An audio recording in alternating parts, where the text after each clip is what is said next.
Hi, friends. Host Eric here, host Talking with Fence People. And I just watched a private room conversation between Taylor and Susie and Courtney. Unfortunately, it has none of Susie's audio on it. That's kind of sad. But such is life. Regardless, what I heard was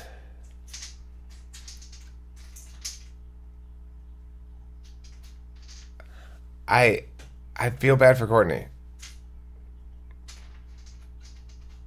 Not because Taylor was mean. Taylor was nice. He did it. He said nothing he said was wrong at all.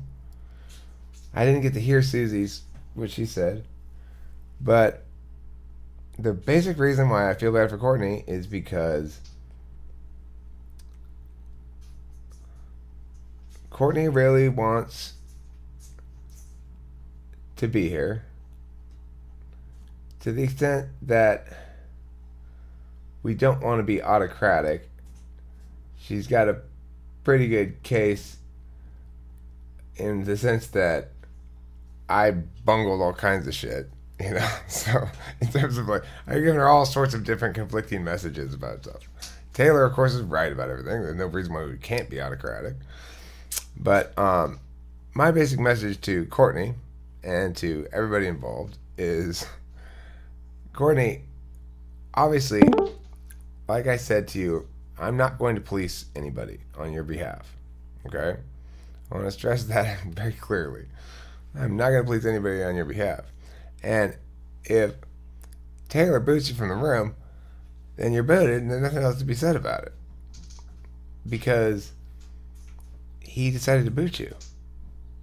Uh, that's up to him. That's not my interest. It's not something I'm taking an active interest in, except for the fact that I'm super soft hearted. So I totally do feel bad for you watching that because instead of focusing on the fact that everything Taylor's saying is correct, that you are incredibly, shockingly insincere, instead of focusing on the fact that you tricked me, man, do I hate being tricked. And, you know, I would have expected it to be some sort of really super genius kind of super villain type or something to trick me. So I mean, you made me feel kind of dumb, Courtney. I don't like it when people make me feel dumb, but that's okay. I mean, whatever. I still feel bad for you. So my basic message is this: if you really like it around here, then you should try to be Taylor avoidant. Try to arrive when Taylor's not here. I would suspect that if you happened to arrive at a time when Taylor was not here and I was here and started having a conversation with me, that if Taylor arrived, he wouldn't probably boot you immediately because he probably would say, "Oh, I have a courtesy for Eric's conversation until his conversation ends that I'm not going to boot her." I would guess. That's a I might be. false assumption unless you explicitly request it. You didn't let me finish. I said I would guess. I'm not sure about that, and I could be wrong.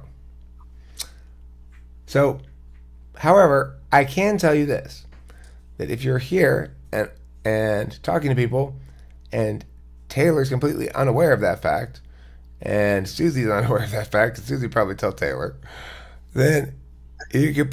I'm not going to boot you, so I don't know. There you go. I appreciate. I also want to say as the last thing, I appreciate your passion for talking with other people. That I really deeply appreciate, and I think maybe is under underweighted in this whole equation a little bit. Taylor, thoughts? Welcome to join us during this. I just started making this video in response to watching the video of you guys in the conversation with Homegirl.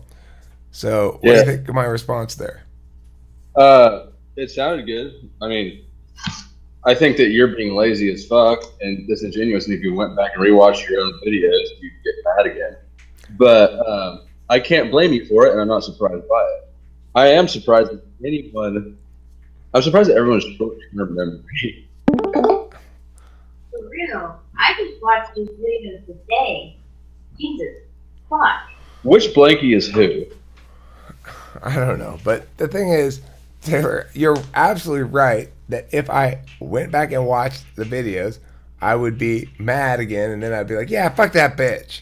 How that's absolutely true. And also, it's true that that we what's undeniable is that whether it's just because of her constantly shifting tactics and grounds or any other reason, she did acknowledge openly and directly and apologize for those two things at least. And you You know, did. How late? I agree, super late. I agree, but still, Really? she did take. You did get her to take accountability. I could get shit out of her. Eric. Katie, don't be mad at me. Katie's mad. I know. It's okay. Look, I'm not saying you heard what I just said. I made no. There's not anything I just said that anybody could have any objection with. It's perfectly non-objectionable by all parties. Pretty good, huh? Room so you can start some more shit and you can do another week of fucking Courtney. I'm not. For God's sakes. No, it's not just this, it's everything else. It's the fucking vagina pictures, it's her having problems with generalization and all sorts of fucking shit. Vagina pictures? I haven't seen any vagina pictures. Oh, You Elsie. It's not even fucking enjoyable. Going Elsie, there. the Elsie thing with her vagina intensity. Katie, the looseness of It's fucking stupid. Just stupid. Katie, if you talk to her and but, she doesn't hear you. Okay, but Katie, the looseness of Courtney's vagina was a matter of some significance. Now you can't. Loose vagina. It's a matter of fact. That I did concede that one because we thought it was funny, and it was the first of a series of issues. However, I'm so fucking done with her. Like I said, I'm entertaining this for a video, but I do fully intend to kick her anytime she's here, and I know that's her. And even if she's in the middle of a conversation with me, I'm just gonna fuck with her. If you want a character, I'll fuck with her and give her a really good character. How about that? Okay, so there you have it, Courtney. Even if you're in the middle of a conversation with me, even if I'm looking engaged in this conversation, if Taylor shows up, I guess you're gone. But keep in mind that just makes it more of a challenge. You got to try to, you gotta really put in the hours to find the times when Taylor's sleeping. Taylor does sleep occasionally, and hope that Susie's also sleeping in the same time period. Keep at it, and I'm confident you'll have some conversations here that you'll enjoy, all enjoy. Everybody will win. Yeah. Good luck.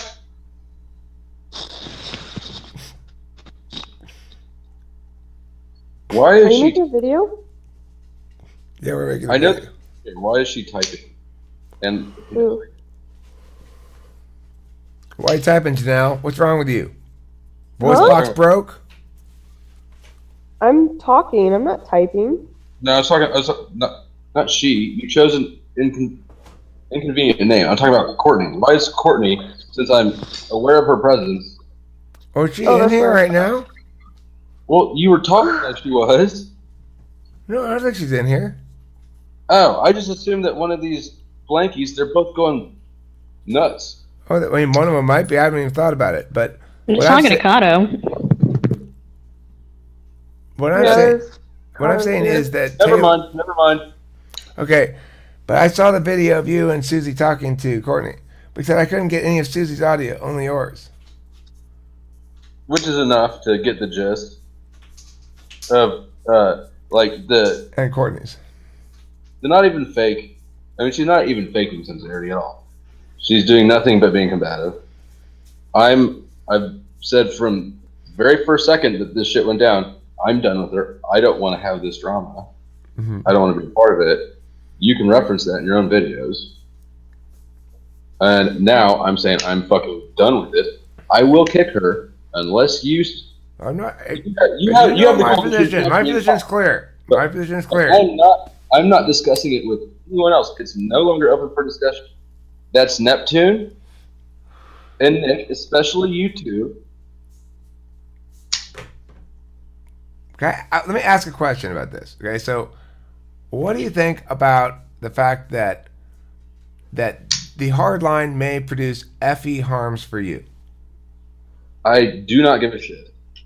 I understand that there is FE kickback pretty hard right now. I could not be still more determined to not let her back in. I don't think anyone's seen me get. I think that's fantastic.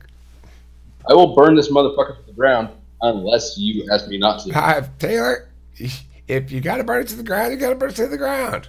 You know, I keep telling you, there's no need for that. We'll always reach consensus or keep deliberating until we do. There's no reason for us to ever have to have a decision making like that. I don't like that. Yeah. Well, I'm irritated that I'm still having this conversation. Well, I just think first of all, I'm irritated that this is still a thing, and do you know how many times like that has been said? But forget about the Courtney aspect of it. Forget about the Courtney aspect of it because it's a good topic because of here. I do. She's not that important to me. Honestly, we were showing her some of the videos earlier, and it's kind of funny how she thinks that her kid just needs to take her to the zoo because she understands psychological conditioning. Like, some of that shit is so absurd that it is funny and does have music value. But the fact that people think that I'm going to forget about things or wake up in the morning and realize that, like, oh, you know what? I care about the popular vote, actually as a minority vote. I care about democracy when I've said that I don't. You care about what when you say that you don't? I told them it's not a democracy because Nick started trying to get a vote together. And I cut him short and said, this isn't a vote. This is not a democracy, and I don't care if every single one let that do. Okay, so this is why, of course, just for the record, this is why Taylor's the Secretary of Ass Kicking. Now, I am a smart person. I don't question the Secretary of Ass Kicking's wisdom regarding matters of ass kicking. Other people seem to think that I will fold with it in time. Okay, so there you have it. Apparently not. Regardless, they can hold. They'll get to see. I love this event because of this part of the conversation where we analyze how you react to the possibility of FE damage. I cave immediately when FE's on the line if I believe it's on the line for too long. See, it's like I'll fight against it for X amount of time. When I realize I'm going to lose the FE battle, I'll concede and go get the FE ground instead. I did kind of appreciate Jean for admitting that she sticks up for every underdog every time, even though it's insanely annoying. Well, I'm not sticking up for her right now. The only reason I was sticking up for her is because the last time I remember Eric mentioning that she's welcome here, I just remember the fact that maybe I remembered incorrectly, but I could have sworn he said something like she could have a crown and that he would boot her if necessary or whatever. But obviously there's been discussions since then. I have never one time said, I want to make this clear, I have never one time said anything indicating that I would do anything regarding what Taylor does. Okay. I was just saying that your honesty was a pleasant surprise. Oh. Well, thanks. That's the important thing is that what I like about this thing is it creates a situation in which we get to structure this incredibly awesome solution whereby I can have my cake and eat it too and be logically consistent. So I can support Courtney, raise her from the dead, invite her back, and support the or uphold the partnership modality and uphold everyone's autonomy and not have to deal with the problem. Are you trying to make everybody happy? No, he's just trying to not deal with this. But no, it's not just that. It's killing multiple birds with one stone. Think of all the other things it does narratively, you see? It reinforces... That doesn't work right. It's going to bite you in the ass. No, it's not, but No, it it's is not. mostly... All right, whatever. It doesn't matter. It's great. It reinforces all the right things. It's great. Awesome. It's the perfect combination of non-autocracy and autocracy, because the issue is everybody is autonomous, can do whatever they want, but Taylor has powers, so don't fuck with him, I guess, or don't do shit that he doesn't like, because he's the conscious, he's the hammer of the conscious of the channel. I mean, I really hate even using that, even that it's even gone on long enough that I've used that. Right? You don't want to be authoritarian. That's the thing that I think maybe is not being clear enough here. Neither of us want to be autocratic or authoritarian in any sense at all. To the extent that Taylor's decided to be that, it's because he must need to be that. I have complete faith that he's right. So I don't know exactly why it matters, but it does, because he doesn't do this arbitrarily. He doesn't want to do it. He's doing it because he has to. He's doing the tough job that I don't want to do. I've never done it. Here. He's never done it. And the fact that there are boundaries that can be crossed that have irreparable repercussions is a reality of reality, not something to pin on Taylor. But if I get pinned with it, I'm fine. Is this over? Now it is. Yeah. Now it is for sure. We're just Eric, how's the weather out there? Thank you for watching Talking with Famous People. And don't forget, see plenty of cheese.